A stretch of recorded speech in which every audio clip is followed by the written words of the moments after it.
ఏ రకంగా కొనసాగింది, ఎన్ని దానికి సంబంధించినటువంటి వివాదాలు నెలకొన్నాయి, ఇవన్నీ సమస్య పోతే పూర్తిగా ఈరోజు ఒక శుభ సందర్భం అయితే నెలకొంది. సో ఇలాంటి పరిస్థితుల్లో ఏం చెప్తారు? ఈరోజు ఒక కోట్లాది మంది హిందువులు ప్రజలందరూ కూడా రాముని సేవిస్తూ పూర్తిగా భక్తి పార్వశ్యంలోకి తేలిపోయి ఈరోజు 1000 కళ్ళతో ఎదురు చూస్తున్నటువంటి సందర్భంలో. జై శ్రీరామ్. స్క్రీన్ మీద మనం చూస్తూ ఉన్నాం, దేశంలో ఉన్నటువంటి 140 కోట్ల మంది రాముని వారసులకు ప్రతినిధిగా దేశ ప్రధాని ఇప్పుడే ఆ యొక్క రామ జన్మభూమి మందిరంలోకి ప్రవేశిస్తూ ఉన్నారు. మరి కొంతసేపటి లోపట యావత్ ప్రపంచం కూడా ఎదురు చూస్తూ ఉంది. రామ్లలా ప్రాణప్రతిష్ఠ కార్యక్రమాన్ని ఈ తరానికి ఈ అదృష్టం కలిగింది. ప్రధాని ముఖంలో కూడా మనం చూడవచ్చు ఆ భావోద్వేగం.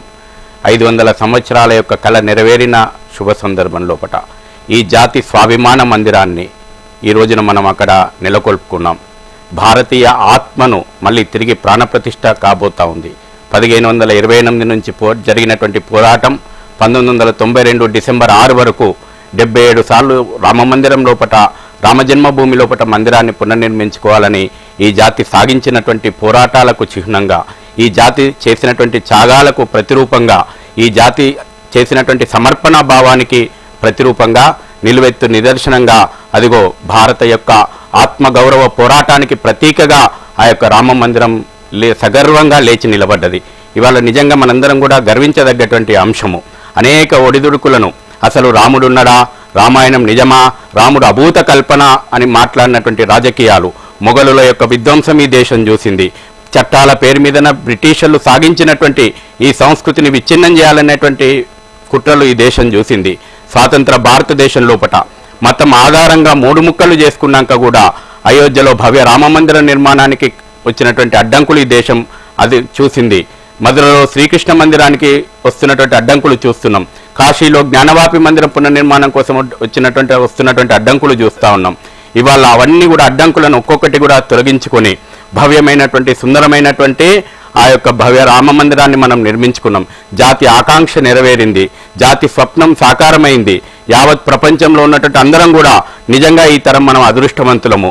ఈ జన్మలోపట 11 తరాల పోరాటం తర్వాత 11 తరాలు సాగించినటువంటి ఉద్యమాల ఫలితంగా అదిగో చూడు, దేశ ప్రధానమంత్రి 140 కోట్ల మంది రాముని యొక్క వారసులుగా ఆ రామ్లలాను సగౌరవంగా ప్రాణప్రతిష్ఠ కార్యక్రమం లోపట ఎంత అద్భుతంగా చూస్తున్నామో, నిజంగా ఈ కళ్ళతోటి ఈ దృశ్యాలను చూసేటువంటి అదృష్టం మనకు కలిగింది. 134 సంవత్సరాలు న్యాయ పోరాటం చేసిండు రాముడు తన జన్మభూమి లోపట.